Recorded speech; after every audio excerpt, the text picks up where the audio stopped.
Awesome. All right. Welcome, everyone. Thank you for joining me this evening. I'm on the East Coast, so it's evening here. My name is Amy Smith. I'm the Senior Director of Certifications and Advocacy for the ANA and the BCNS. So I oversee all of the certification process. So that's from now when you're a student all the way through till you become a CNS and you have to recertify. So you're stuck with me for the whole process. And then I also oversee our advocacy efforts, which we'll talk a little bit about today. If you have questions, feel free to put them in the chat. Let me make sure the chat is on. And if if you want to talk to amongst yourselves, feel free to do that as well. I think it should be good. If anybody wants to double check and put a message in there, please do. And feel free to put any questions you have in there, and we'll make sure we get them answered. But I'll pause and you can unmute yourselves and ask questions as well. Let's get started. So we're going to do an overview of the ANA today, just in case anyone's not familiar with what we do.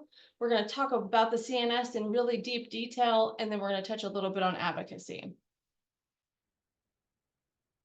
So at the ANA, we believe in the power of nutrition, and our values are listed here. So without going into a bunch of detail, the main things that we believe in is that nutrition is a science. We believe it is a healthcare, it is a medicine, it is personal, it is an ecosystem, and most importantly, we believe that nutrition is for everyone. The ANA is actually made up of 3 organizations. And so the reason that this was set up this way was to sort of mirror the Academy of Dietetics and that the RDs are under, to make sure when we're applying for licensure and things like that, our organizations align. So at the top of this triangle is the actual ANA, the American Nutrition Association, which is our membership organization. It is a nonprofit, really focus on education, healthcare practitioner education, continuing education, things like that. Then we have the Board for Certification of Nutrition Specialists. So this is the actual board that does the certification of the CNS. So when you're asking questions about the CNS or working through that process, paying your fees, that is the organization that you're actually working under. And it is very similar to CDR if you're familiar with the Academy's setup. And then our accreditation arm of the organizations is the ACNPE. So they accredit master's programs to align for the CNS pathway. And they're also in the process of beginning to accredit supervised practice experience programs. So that'll be coming out a little bit more in the next year or so. We've had just our first programs applying there. So when we're talking about the ANA, we're kind of talking about all 3 of these organizations, but focusing on that umbrella organization when we're talking about membership and things like that. So at the ANA, we focus on 4 things: education, certification, advocacy, and connection. So when we're talking about education, we're talking about continuing education for our practitioners, as well as trainings for like healthcare practitioners, those that maybe already have nutrition in their scope of practice, but don't necessarily have the training to use it. So we do have a content membership. We have several different trainings. We have a ketogenic training. We have a nutrigenomics training, which are both great for those who want to focus in those areas. And then we also have a new public training that we've just put out called Getting Started with Personalized Nutrition. And so that's our first public facing training. We focus on 4 certifications, the CNS being kind of the gold standard in our flagship certification, this Certified Nutrition Specialist, which we're here to talk about today. We also have the CKNS, which is the Certified Ketogenic Nutrition Specialist, the CNGS, which is the Certified Nutrigenomics Specialist, and the CPNP, which is the Certified Personalized Nutrition Practitioner. And all of these can be earned outside of the CNS. All of these can be earned by taking some of the ANA trainings and getting the certification after taking an exam. When we're doing our advocacy efforts, we're really focused on not only the CNS, but all nutrition professionals. It is our belief that everyone has a place at the table. So we want everyone to be able to practice to their level of training. So that includes registered dietitians, it includes health coaches, it includes NDs. We want to make sure that everyone is able to practice. And so when we're advocating at the state level for licensure laws, we're always taking that into account. We want to make sure everyone has a space. And then when we're talking about connection, we have a CNS Connect program, which is really built to help CNSs in that time between when they become a CNS and they're building their business. So it has a lot of business building tools. We do candidate support, which this webinar would be something like that. We also have a candidate Facebook group, which I'll make sure everybody gets the link to later on.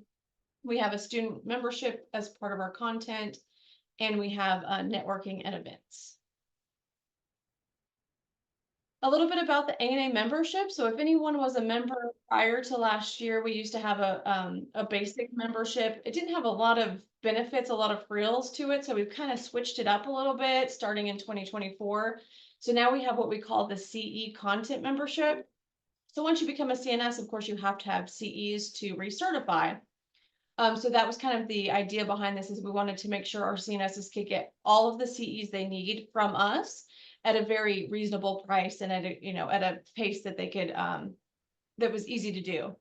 So we created this CE content. It has a huge library of continuing education webinars. It has great client and customer facing handouts that we've created.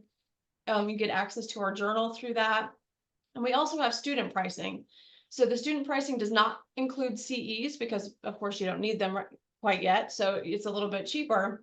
It's at $20 a month, but we are offering a discount for students at Bastyr. So I'll make sure that Haley gets the code, can send it out to everyone. So you can use that on the membership if you're interested to get access to all of those great webinars. So let's dive into the actual CNS. So the CNS, is a certification. Sometimes we get confused between certification and licensure and all of these words, but it is considered a certification. And it signifies that an individual possesses the knowledge and skills required to perform a certain set of competencies. In this case, medical nutrition therapy and personalized nutrition. It sets the standard for the given principle, or I'm sorry, the given discipline of personalized nutrition. And it requires 3 E's to get a CNS. So we have education, experience, and examination, and we're going to go through all of those in detail. The CNS is NCCA, or National Commission for Certifying Agencies, accredited. And essentially that's the certifying agency of certifications. It's the gold standard. It shows that you meet all of these really robust standards that are required to have a certification. And so that's something that we're very proud of. It does help when we're advocating for licensure as well. And so it shows credibility with the regulatory bodies, things like insurance companies and stakeholders, and it's a trusted verification. As part of that, we also have to demonstrate that our examination meets certain psychometric validity. And so that's this really long process of making sure that our exam meets their standards. So that's also very important. So where can you, or what can you do as a CNS? So there's several different career paths, and we've actually seen this grow quite a bit in the last 5 years. For a while, CNS has mainly worked in private practice, and that was kind of where they stayed in their lane, but it's really starting to grow very recently, especially. So we're not only seeing CNSs in private practice, we're also seeing them in integrative and functional clinics. We're seeing them, working in hospital systems that we didn't used to see them work in. We're seeing a lot of CNSs going into writing and blogging and podcasting and even doing like ghostwriting and things like that for magazines. There is room, of course, in teaching, so academia or research. There is also great opportunity to participate in nonprofits and especially on licensing boards. So if you're in a state that has licensure, there's opportunity to apply and sit on the board, which is a really important and fantastic position. Research, of course, and then we're seeing a lot of CNSs working for supplement companies, not only in sales, but also in the research and creation. Community nutrition, culinary programs or culinary nutrition. And then now we're seeing a lot of people that are doing group programs. So they don't necessarily want to only do one-on-ones. They're now shifting to doing group programs as well. So as I mentioned, the CNS pathway has the 3 E's: education, exam, experience. This is a very simplistic view of this. We'll go into each in detail, but for the education, you have to meet the degree requirement and the coursework requirement. For the exam, we have a 200 multiple choice question exam. It's offered twice a year. You get 4 hours to take it. It's taken at a test center, which we have them all over the United States that you can sign up at, so you don't have to usually travel too far, but we offer it twice a year. And then the experience, which is the supervised practice experience, which requires 1,000 hours, and it must be done under a BCNS approved supervisor. All right, so let's dive into the education piece. So for the degree requirement, you have to have either a master's or doctoral degree in the field of nutrition or in a related field. So public health, health sciences, biochemistry, nursing, dietetics, of course. So you have to have a master's degree or higher. We do accept doctoral degrees in other clinical healthcare, so ODs, NDs, PharmDs, and chiropractors. So in addition to that degree requirement, you also have to meet the coursework requirement. So there are 36 credit hours required, and they're broken up into different categories. And those have to come from an institutionally accredited university. If we have students that are coming from foreign schools, we do an equivalency examination that works as well. But the total credit hours is 36. So let's dive into what that is made up of. So the first category is graduate level nutrition. So you have to have 12 credits of graduate level nutrition. And I've got some courses on here from the Bastyr program. So hopefully these look familiar, but these 4 courses, if you take them, all 4 of them will make up your requirements here in this category. So we've got whole foods nutrition, nutrition environment and food systems, research in integrative nutrition, and analysis and assessment. So each of those is 3 credits apiece. So with those 4, you meet that requirement. The next is biochemistry. This can be graduate or undergraduate, and we require 6 credits. So if you have undergraduate work that includes biochemistry, that absolutely works. These are the 2 courses. I think there are other courses at Bastyr that also count too, but these are the 2 that we see most commonly. So nutritional biochemistry and integrative nutrition metabolism. Then we require 3 credits of anatomy and physiology. This again can be undergraduate level, so it doesn't have to be in your master's degree. You could have taken it before. And I always have people ask, how long ago can I still, can I have taken a course and it still count?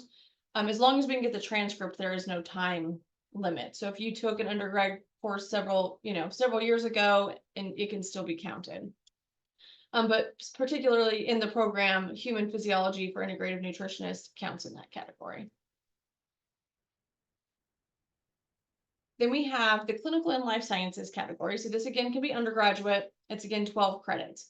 Any kind of science class can fit here, but these are the 4 courses that you're likely taking that will fit into that category. But if you have any inorganic chemistry, biology, anything like that, it can fit into that category as well. And any kind of extra nutrition courses you have can also fit in there as well.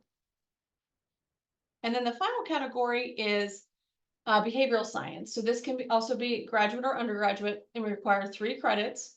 Any kind of motivational interviewing or psychology, sociology course, or in this case, the counseling course would count in this category. So we got one more slide, then I'll take questions. So in order to apply for the exam, you have to have graduated. We have to have your final transcript that says that you have conferred from your program. And we do require applications to be submitted about 2 months before the actual exam. So for example, in our December exam this year, applications are due October 14th. So do be prepared that there's a little bit of a time period there. So once you graduate, you can apply for the exam. You're going to have to fill out a coursework form, which I have an example one for the school. So I'll send that over with the slides and everything, so everybody will have access to it. We'll need the transcripts from your program, as well as any other schools that you attended that you're counting coursework from. And those are going to be sent directly from the school to the BCNS. You'll need 2 letters of recommendation. Those can be from professors, supervisors, managers. It needs to be someone in a professional role. It can't be from friends and family or a client. And then finally, your resume. And so those are the paperwork pieces you're going to have. There is a $100 non-refundable application fee when you apply. If you're concerned that maybe your coursework doesn't meet the requirements, maybe you have coursework from different schools, or you've transferred in and you're unsure, you could definitely reach out to me before you pay the application fee if you feel like there's questions about that. Once you're approved, there's a $400 exam fee that is paid. It has to be paid about 30 days before the exam actually takes place. And then there's an $83 fee to actually take the test at this test center, and that goes to the test center itself. Right, I'm gonna hop in here and see if there's any questions before I go on. And Haley, And let me Amy, know. we do have a few questions, but I don't believe at this point they're related to the education portion. So do you want to take Okay, general questions or save those for the end? let's save those. Okay, yeah. Oh, the question about, does the CNS allow us to do medical nutrition therapy? Absolutely. So our scope of practice is available on the website. So if you haven't seen that, check it out. MNT is definitely within the scope of a CNS. My understanding is the CNS will qualify us for doing IFM certification program. We'll also need the master's and a state license. Seth, I think that you're absolutely right on that. And there was one question related to the nutrigenomics course and if they can take that now or need to wait until after graduation. You can take it now. You cannot technically get your CNGS until you graduate because a master's degree is one of the requirements to have that. But if you want to take it now and you want to take the exam, essentially as soon as you graduate, we can make sure you have your certification. That's up to you. But yeah, you could take it now and then take the exam later. Is the CNS recognized in every state? We'll get into that in advocacy. Are we required to complete an internship before taking the exam? Great question. I'm going to cover that, but the answer is no. You do not have to complete your SPE to take the exam. However, we do see people do better on the exam if they've at least completed part of their hours. It is a clinical exam, so the questions are clinical. So having that practice does definitely make the exam, I think, more accessible. But it's absolutely up to you. You do not have to complete your hours to apply for the exam. And I might just add that like the exam is a clinical exam and our program is not a clinical program. And just from my own personal experience, that experience prepares, like there's a lot that's learned during that time. So I just like to add that piece. Yeah, great point. Anisha's asking, for behavioral science, does the functional medicine health coach certification count? If that certification is from the school and you've taken coursework to earn it, then I would say likely so. If it's not from a university, then no, it has to be a university credit of some sort. But health coaching courses would definitely count if they're part of your degree program. Does the Bastyr Masters in Integrated Nutrition fulfill the educational requirements? Yes, Claudia, it should, as long as you're taking all the coursework that is part of the program. Can you please explain the nutrigenomics course requirement one more time? So the nutrigenomics course is a training program that's available on our website. You can take it anytime, but you can't earn the actual CNGS certification until you have completed your master's. So once you graduate, you can earn that. If you want to take the exam before you graduate, that's fine with me, but you can't get the actual certification until you have the master's, because that is one of the experience requirements. How many months before graduation can you start hours? I'm going to get into that in just a second. All right. Is there anybody who has any other questions? And feel free to just raise your hand if you want to just ask your question verbally. Any other questions about the exam specifically?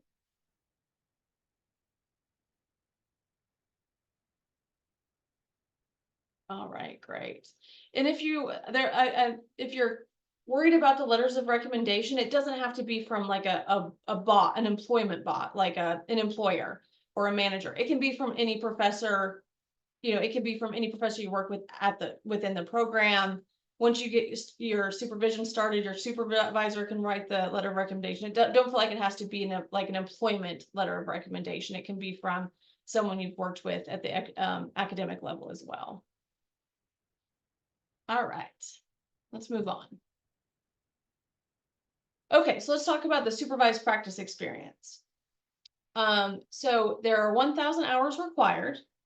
There are 3 categories that we count hours in. Category A is personalized nutrition assessment interpretation.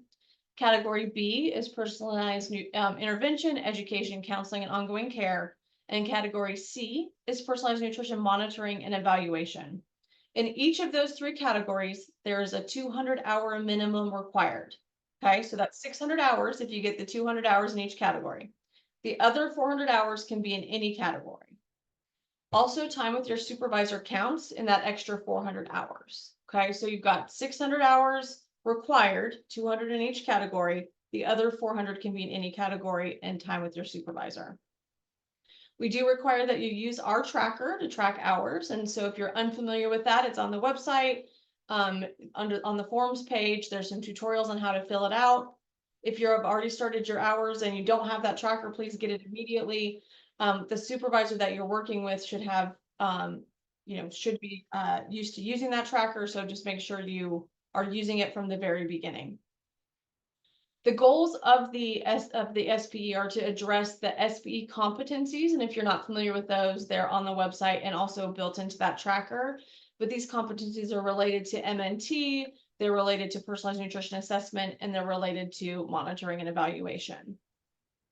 We want to make sure that the supervised practice experience can be flexible, so there are a lot of different opportunities to get your hours. So some people want to go with a big supervision program that kind of offers all the bells and whistles, and it has, business building training, and it also has CNS exam prep. So that's an option. There's also more of a kind of bare bones a la carte supervision available. Some supervisors do it by the hour. All supervision usually costs something depending on who you're working with. The only non-fee service I've ever seen is if somebody gets their hours through their employer, if they have someone that they work with that can sign off on their hours. So there is a fee to the supervision piece, but again, it ranges the range of that is very wide. So you have some options depending on what your finances are and what your goals are.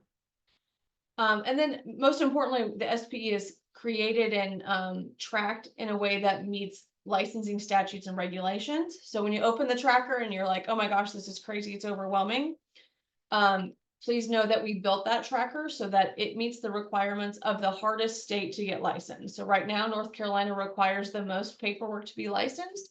And so we made sure that the tracker would pass their requirements. So that is why it's built that way. So we want to make sure if you go to apply for licensure in a state that you can get it.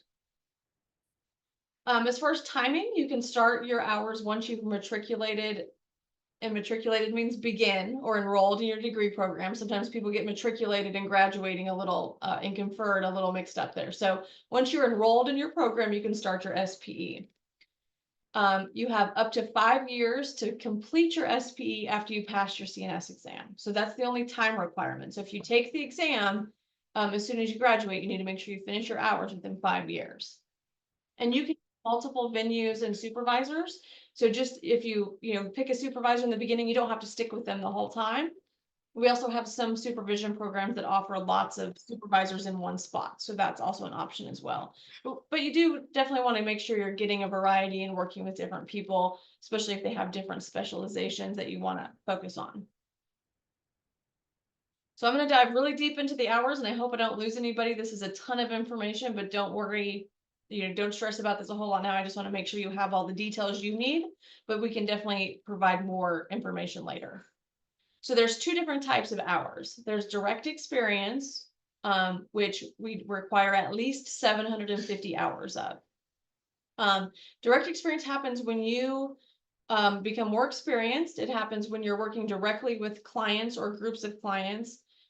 Or in preparation for client work. So this is you working with your client one-on-one. This is you working with your group of clients directly. So things that are included in this direct experience are going to be counseling individuals and groups, and then any of the activities that are related to that. So if you're completing chart notes, you're doing your SOAP notes, your ADIMEs, you're working on treatment plans, you're doing research maybe on the medications they're taking and their family history and their diagnosis, and you're doing research on, creating their meal plan. All of that stuff counts for hours. Also doing any kind of community education. So this might be something like doing a presentation on blood pressure at your local senior citizen center, or doing some kind of cooking demonstration at the farmer's market, right? So you're doing a demonstration or doing some kind of community education. It can also be virtual as well. It doesn't have to be in person. And then anytime you're doing supervisor-led grand rounds or one-on-one meetings, that's going to be considered direct hours. If you're not familiar with what grand rounds are, that's when everyone brings cases and asks questions and discusses them. So any of that time you're spending with your supervisor is going to be counted as a direct hour. And then on the other side, we have indirect hours. So you don't have to have any indirect hours. You can do all of your hours as direct. But if you decide to do indirect hours, you have a maximum of 250. And this indirect experience is essentially you observing or watching someone else doing the care process. So this might be listening to videos of clients and practitioners' interactions and then discussing that with your supervisor. It could be shadowing your supervisor or shadowing another clinician and then talking about those cases with your supervisor. It could be participating in case studies or role playing, and it could also be utilizing like clinical cases and preparing treatment plans. So to think of indirect experience, you're not working directly with the client, you're kind of working as a third party, where in direct experiences, you are the one working directly with the client. And like I said, the indirect hours are not required. So those are absolutely optional, kind of depending on what what you're comfortable with. If you have already worked as a practitioner and you're used to working with clients, you may not need any of the indirect hours. If you don't have any experience in clinical work, then it may be best to start with those indirect hours where you're shadowing someone and seeing how the process works and learning how to handle client care. So like I said, those are not required, but definitely if you need that experience, then definitely take advantage of those hours. Okay, so then also the big question, what does not qualify for hours? So research for the sake of researching does not qualify for hours. So if you want to, research Hashimoto's because you think it's interesting, great. That's fantastic and a good way to study for the exam. But if it's not related to a current client that you're working with, it doesn't count for hours. Writing books, articles, and blogs, teaching at an academic level. So if you teach at a university program or something like that, that doesn't count for hours. Developing condition-based training programs and treatment protocols not related to a current client, presenting lectures, videos, webinars for mass audience. So this one gets very confusing. I get tons of questions about this. What is a mass audience? So what we're talking about is you producing some kind of lecture or webinar of which you have no connection with the client or with the people that you're creating it for. So this would be something like a Facebook Live or an Instagram video, or you've created a YouTube video on Hashimoto's and you have it on your webpage as a funnel to get clients, right? You're not actually interacting with anyone. You've created it for a mass audience. So that doesn't count for hours. It's a great way to get clients though.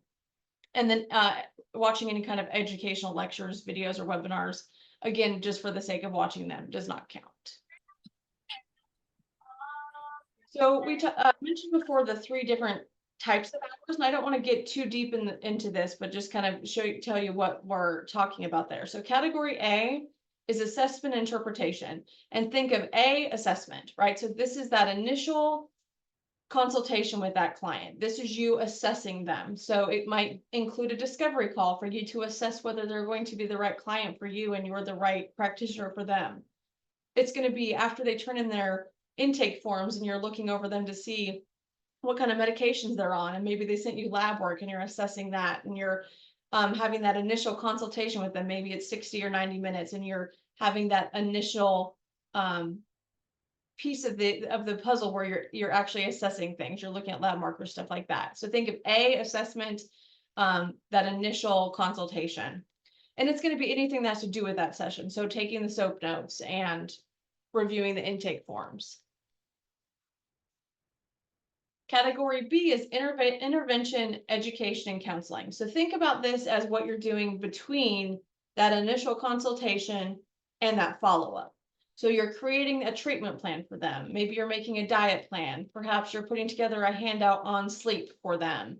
Maybe you're, recording a video about some food prep, or you're gonna do some research about where they shop, so you can give them some shopping recommendations. So this is that stuff that you do in between your sessions that you're creating for them. You're creating the information, the intervention, and the education.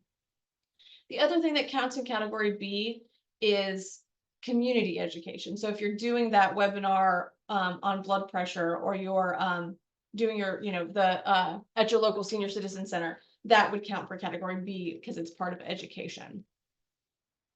And then category C, monitoring and evaluation, you can think of that as a follow-up. So this is when they're coming back to see you, you're going over how they did with their treatment plan, you're adjusting things.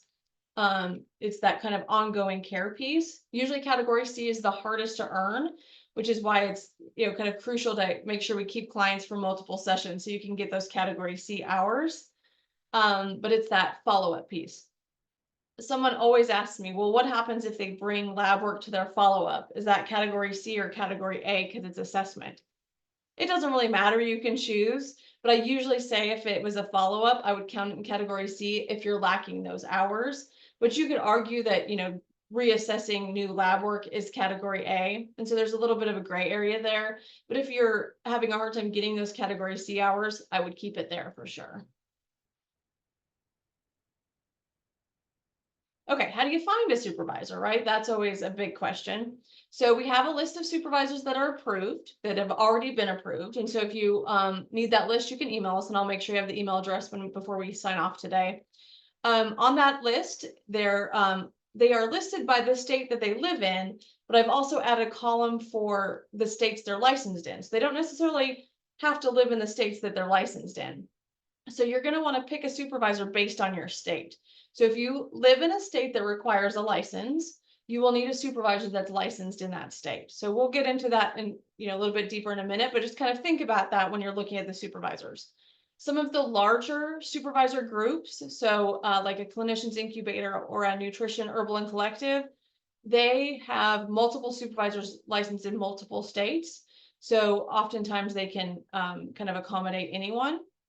So it really kind of depends what you're looking for. Additionally, you can have someone approved to be a supervisor. You just need to make sure that they meet the requirements, and those are available on the website. So if you work at a functional clinic or something and you work for a doctor who is willing to supervise you, it's definitely worth trying to see if you can get them approved. No matter what, you cannot start counting hours until that supervisor is approved or you're working with one from the list. So I have had people do all 1,000 hours and not have their supervisor approved, and then those hours not get accepted because their supervisor did not meet the requirements. So please, please, please do not start your hours until that supervisor is approved. So if you're having trouble finding a supervisor, reach out. Haley's a great resource for this. Like there's a lot of resources and, like I said, a lot of different options that meet different needs. I would really kind of do some reflection on what you're looking for. How much time do you have to spend on it? What are the finances that you have? What are you trying to, are you trying to specialize in anything? Is there anything like a particular niche that you're wanting to focus on? So a lot of things to reflect on before you choose your supervisor. And I would definitely check out multiple supervisors and talk to several of them. And when you do, when you do sit down with the supervisor and do kind of like that interview process, always remember that you're interviewing them as well, right? You want to make sure that they're a good fit for you and you're a good fit for them. So just make sure that you are kind of looking at it that way. And you can always change supervisors as well. Okay. So you can do supervision in multiple settings. So you can do it in clinical practice, you could do it in institutional setting and home health, you could do it as an internship. I know, there's a lot of people that we've had earning their hours through like the WIC clinic. So there's a lot of options out there. And again, if you have questions about your particular circumstances, just let me know or talk to your supervisor because they'll be able to answer the questions. Again, you can start once you have started your degree program. We definitely suggest you start with your indirect hours, especially if you don't have any clinical experience. You want to make sure that before you're working with clients one-on-one, you have those those foundational nutrition courses completed, or you're not going to know what to do. And as I mentioned before, performance on the exam tends to be better for the score tends to be better if people have done at least part of their hours. Here's a list of the documents you have to submit. I'm not going to spend a bunch of time on that, but essentially you'll turn in your tracker. That's important. But the supervisor will turn in a report at the end of your supervision as well. But that tracker is the main important piece. And like I said, that's available on the website. Okay, let's see what kind of questions we have before we go on. Okay, scope of practice for the state. And Amy, I tried to answer a few here and there, and everyone, if I didn't answer your question, please note, I'm just trying to help out from my personal experience, but Amy is the expert on this, so I don't want to answer something where I probably shouldn't. Okay, no problem. So Anisha, we're going to talk about states in just a minute. So if your question still remains after that, let me know. For CMS billing besides M&T, what other codes can be billed? So CMS billing, for those who are not familiar, is Medicare. And right now, the only two things we can bill Medicare for are diabetes and chronic kidney disease. Hopefully that changes soon. There's legislation to expand that, but as of right now, that's the only two things we can bill Medicare for. There are other codes that you can use for insurance. And I just posted a great insurance webinar in the CNS candidate Facebook group earlier today that talks about coding and billing. And we also have some available as part of that membership, so I would check those out. And there's also some information on the website, on our website, about coding, so I would check that out.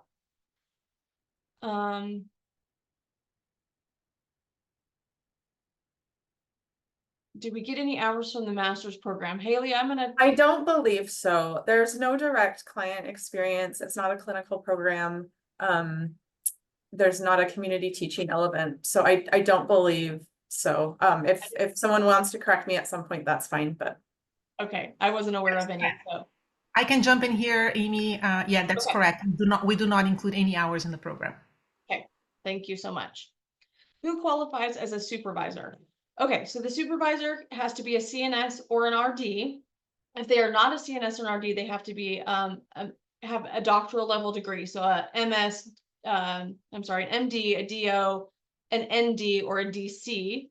If they are one of those four, they have to have 75 CEs of nutritional education in the last 5 years. All of that's on the website. There's a drop down that says become a supervisor. It details it there. And if you work with an RD, they have to have a master's degree. So like I said, we have a huge list as well. So there's lots of people on that list, hundreds of people that have already been approved. So check that out. But if you still have questions about the qualifications, they're definitely on the website. Okay, we're going to talk about that one in just a second. Can you take the exam after completing the hours? Okay, yeah, you can definitely take the exam after you're done with your hours. That's absolutely fine. And Haley said that she did that. I also did that. So, but it's up to you, right? If you don't have any clinical experience, I would definitely at least get some of those hours done. I waited till the very end. We do have some people that decide to take it fresh out of school, just because, you know, that all the information's fresh in their mind. I think it really depends on you know, on what you if you know how well you do with testing. And you know, I would look at the example questions on the website and kind of get a feel for what the questions are, how they're written. But you can definitely wait till your hours are done. As far as timeline, we had one of the supervision groups gave us some metrics on this. So the average candidate takes 9 to 12 months to complete their hours. And in order to complete your hours, on average, you need 20 clients. So that's including them coming for follow-ups. So just to kind of think of, you know, how many people you would need to do that, and the timeline, 9 to 12 months is average. We do see people do it a bit faster, especially if they can get hours where they work. I think a lot of us are either second career nutritionists, or we are working another job while going to school. So maybe you can't get those hours full time. So it might take a bit longer. But again, it's your timeline, right? Like you can do it at your pace. That's the great thing about it. So if it takes you more than 12 months, that's totally fine. Can you recommend a way to find a remote SPE opportunity? Thanks, Katie. That's a great point. Almost all of them are remote. I actually only know of a handful of supervisors who actually do their supervision in person. Most of them are virtual at this point. So it shouldn't be too difficult to find someone. If you live in a state that maybe has less options, let me know and I can help you, but it shouldn't be difficult.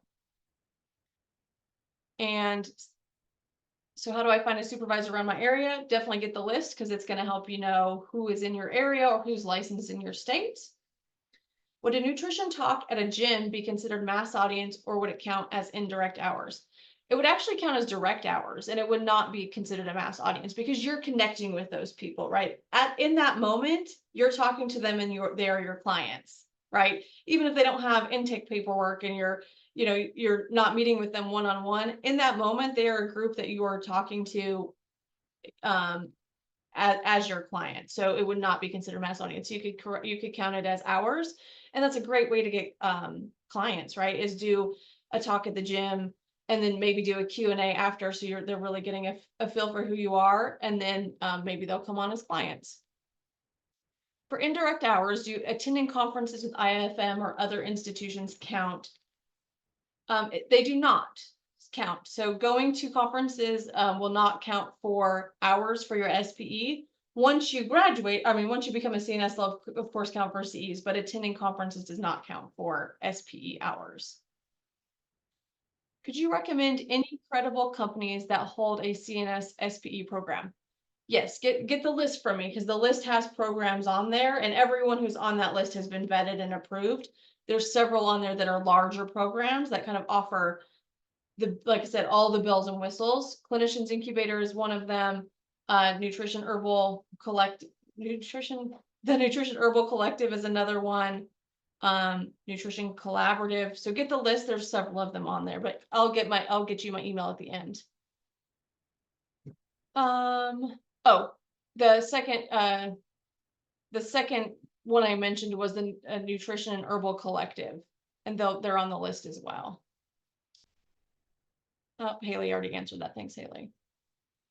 Is the CNS requirement the same as the dietitian? No, there are very different requirements for a dietitian. So a dietitian has to go to a specific degree program that's accredited by their accreditation folks, and they have to do their particular internship. So it is not at all the same.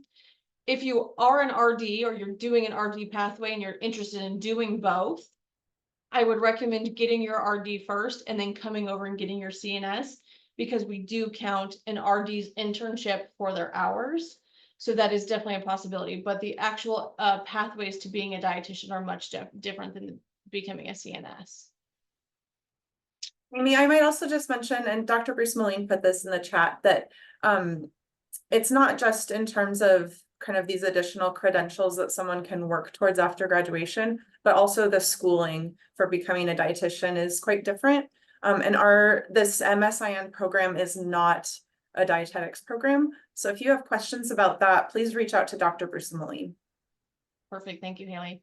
Yeah. Do supervisors have to be CNS certified? Yeah, they need to be CNS approved. I think that's probably what you mean. Yes, they do. Are they licensed in their state but not CNS certified? Will this work? It depends on if they meet the qualifications. You would want to make sure that they are approved and meet those qualifications. If they're licensed, as long as they have a master's degree, it's likely, but it's hard to say. What should we ask a supervisor to make sure they are a good match besides the state they are certified in? Good question. So I think, what I would investigate if I was going to look for a supervisor now, I would find out what kind of specialty that they work in. I would find out how much one-on-one time they offer. What is their availability for me reaching out when I have questions. I would definitely explore what they offer as part of their program. So like I said, some of them are very bare bones and you just get to meet with them, once every 2 weeks and talk about your cases, while others offer much more support. But I think it's really important for you to reflect on what you're trying to get from the SPE program and then ask questions about that.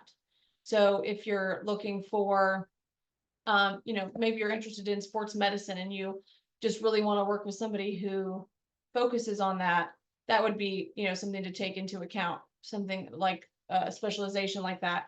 If you care a lot about herbs, for example, if the herbal component is important to you, then that might be something to talk to them about. So really, finding out what their experience is and making sure it matches with what you're looking for. What career opportunities does the CNS certification open that we would not have with your master's degree alone? Great question, Anna. Usually the answer to that is going to be licensure in your state. So depending on what state you live in, you may not be able to even practice without the CNS. Also, the ability to take insurance is another big piece there.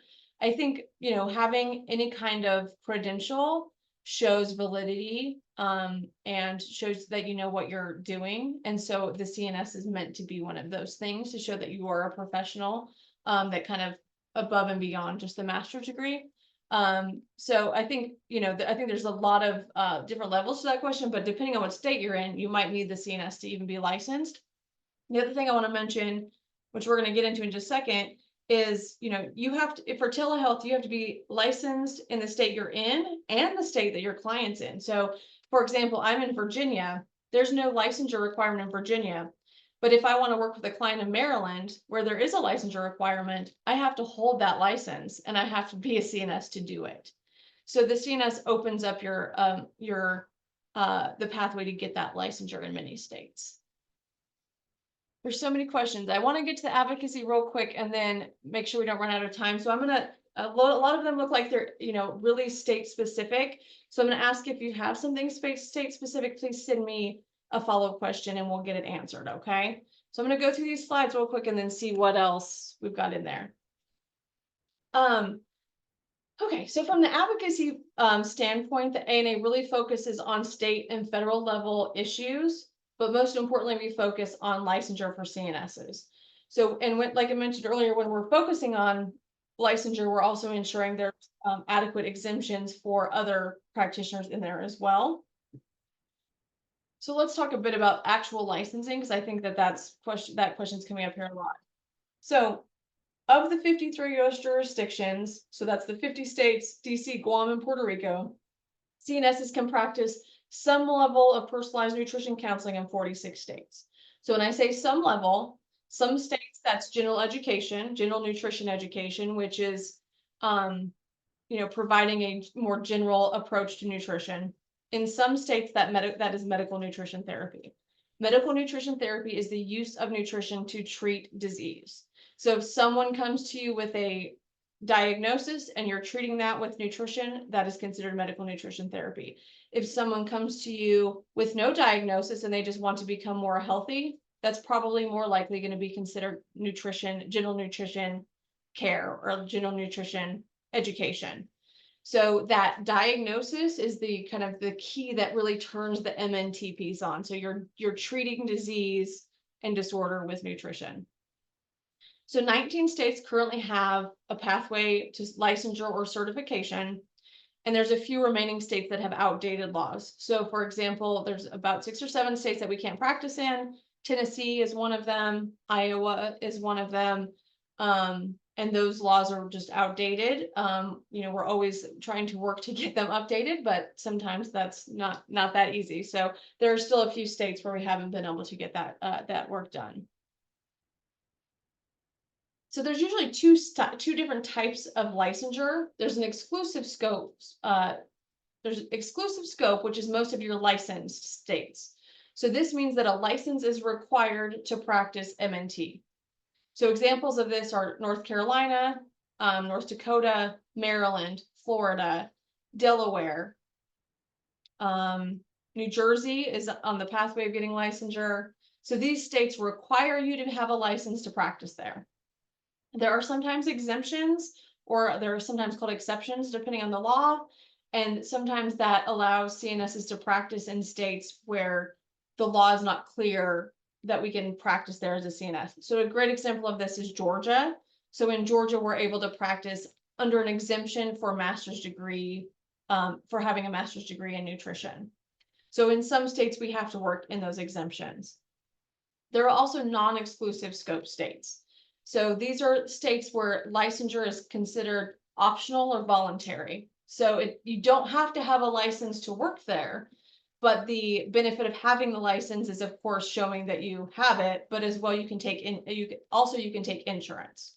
So some examples of that are Connecticut, West Virginia, Alaska. So you don't have to have the license to provide nutrition care, but it would be required in those states to take insurance. There are a few states that have no formal board and no like specific recognition. So California, Colorado, Virginia. And then there's only one state left that has no regulation at all, and that's Arizona. So we tried to get a bill passed there with the academy last year and it didn't go through.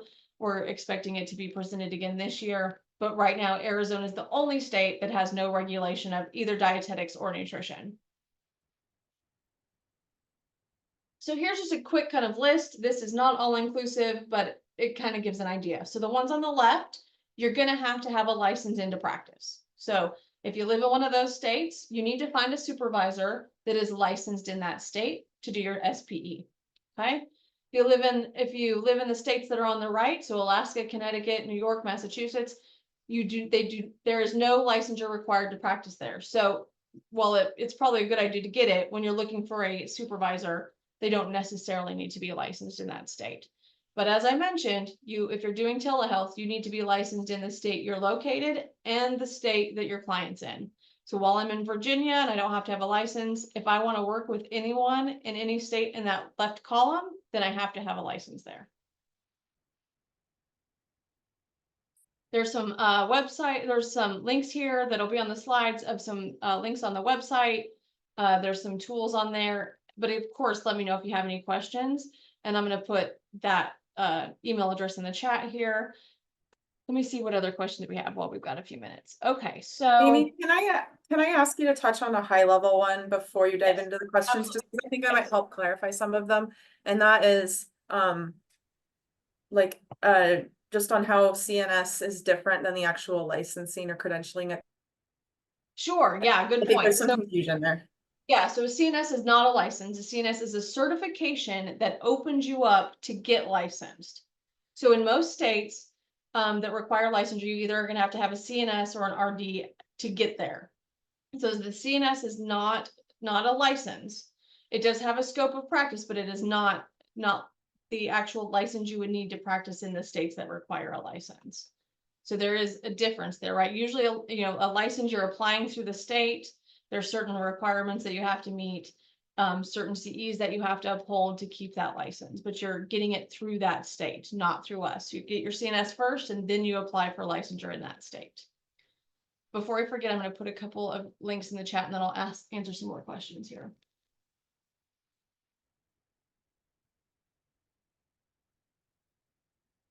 Okay, so there's some links here, and there's also the email address. So I'm going to throw those in there, and then I'll answer some more questions. Okay.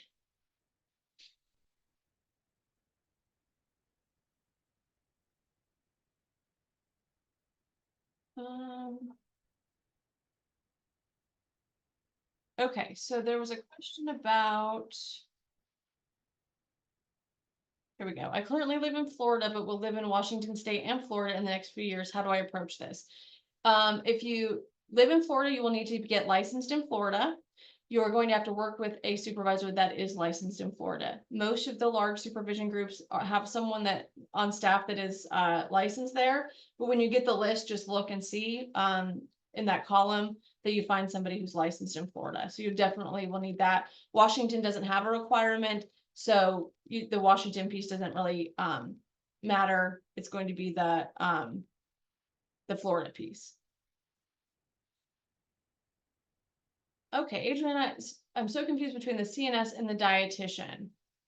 So we get this, this question a lot. What's the difference between a CNS and a dietitian? Well, our education is a big difference, right? So our education is more in the integrative or functional realm, usually, as opposed to dietetics. RDs take different coursework in general. And while we both do medical nutrition therapy, I think it looks a little bit different. I think RDs work, oftentimes work in some institutional settings that we don't necessarily work in. We're working in private practice. And I see Fernanda did a great job of answering some of those, but the scope of practice, while similar, is different. Do you want to jump in on that, Fernanda? Is there anything else that you want to add? Yes, I want to add that if you are contemplating a registered dietitian path, get in touch with me immediately, because this program does not lead to that certification. I want to honor Amy's time, so let's just focus on the CNS path. If there's anything about the program, is there anything about RDN, is anything to do about what can you do with just the program, talk to me, so then we can give Amy the time to discuss just the CNS. Thank you. Perfect, thanks. So I see there's some worries about living in a remote area. You can do all of your hours virtually. You can see all of your clients virtually. That's absolutely not a problem. Skip over the dietitian stuff here. For states where there's no licensure for nutritionists, can we use any supervisor in any location? Yes, absolutely. So again, if you're confused, let me know. But if there's no requirement, so like California, for example, you can use any supervisor. As a CNS candidate, do we qualify to take insurance, and can we practice MNT? You can practice MNT under your supervisor's license. You as a candidate do not qualify to take insurance, and you are practicing MNT under their license. So that's why it's important to make sure you are working with someone who is licensed in your state. If you're in a state that doesn't require licensure, you can definitely practice MNT, because there's no license required, but you wouldn't be able to take insurance. Adriana seems to still be confused about the certification, so I'll let you reach out and see if there's any questions there later with Fernanda or Haley. Will I need to get insurance to cover us for malpractice? Great question. Yes, absolutely. You have to have insurance, Danielle. It's very cheap. There are some links on our website. If you can't find them, let me know. But for the most part, students can usually get insurance for about $25 a year. So it's very inexpensive, but you do need to have insurance when you start your hours. So you have insurance and your supervisor has insurance. Great question. Is the CNS certification valid for any state? So the CNS certification is a nationwide certification, but licensure is not. So it differs. So make sure if you're in a certain state, make sure you reach out so we can get the proper information to you. Retake the exam. I see the question. Okay, if you get your CNS exam and then you move, or if you get your CNS and you move to a different state, would you have to retake the exam? No. The CNS exam is a nationwide exam. So if you move to a different state, it wouldn't matter. And we have people that say, oh, what happens if I move in the middle of my hours or something? You would just need to make sure you're meeting the supervisor requirements, but that's not an issue. All right. Adriana, if you live in California, you can find anyone to be your supervisor because there's no licensure law in California. Deanna, the question about if your state requires a CNS, we have some great resources on the website. You can also check with your Department of Health or the Dietetics Board. But we have a document that we can get to you. It's also on the website that has links to all the state boards. But I suggest you not only look at our resources, but you look up your state laws and become familiar with them, because I'm not a lawyer. I can't give you legal advice. So make sure that you're looking at the laws yourself, but all of those can be found on our website. Can you make a webinar about the legality avenues? That webinar would last like 17 hours. So I wish that I could. There's so many different nuances, but if you have questions, let me know. I think just for all of those questions about legality, what to practice in your state, what you can do, unfortunately, the easy answer is you guys are going to have to do your own homework, because the commonality here is it's going to change where you are, it's going to change which program you take, which certifications you choose. So we can't answer those questions, even because things criteria change all the time. So I don't want to tell you something that might not be true for a state that I'm not familiar with. So find out the scope of practice of nutrition professionals in your state, and then we can have another webinar. Yeah. How many times can you take the CNS exam? You can take it as many times as you need to. I always hear people say, I'm going to just take it once so I can see what's on it, and then if I fail, I'll take it again, and they end up passing. So, but don't worry, if you fail, you can take it again. You can take it as many times as you need to, and you can take it directly the next time, so there's no waiting period. So if you take it in December and you don't pass, you can take it in June. I'm going to skip over the licensure laws just because we have so many questions about that. And The CSP report link is not working for me. Okay, Mandy, let me see if I can find a new one here. Awesome. I think I got them all. Let me see.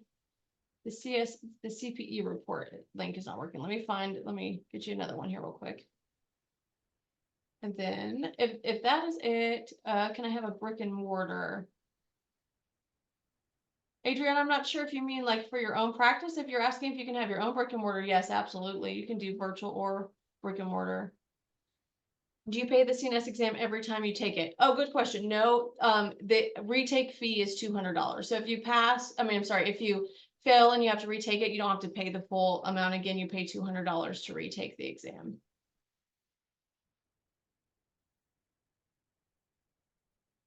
Okay, let me get this link here. I'm going to put the first link I'm going to put in is to the entire forms page. So this is every form you will ever need. And the SPE report is on there with the tutorials, but I'll also stick that one in there as well. Awesome. All right. I think we got it. Any other questions about the exam or application process or anything like that?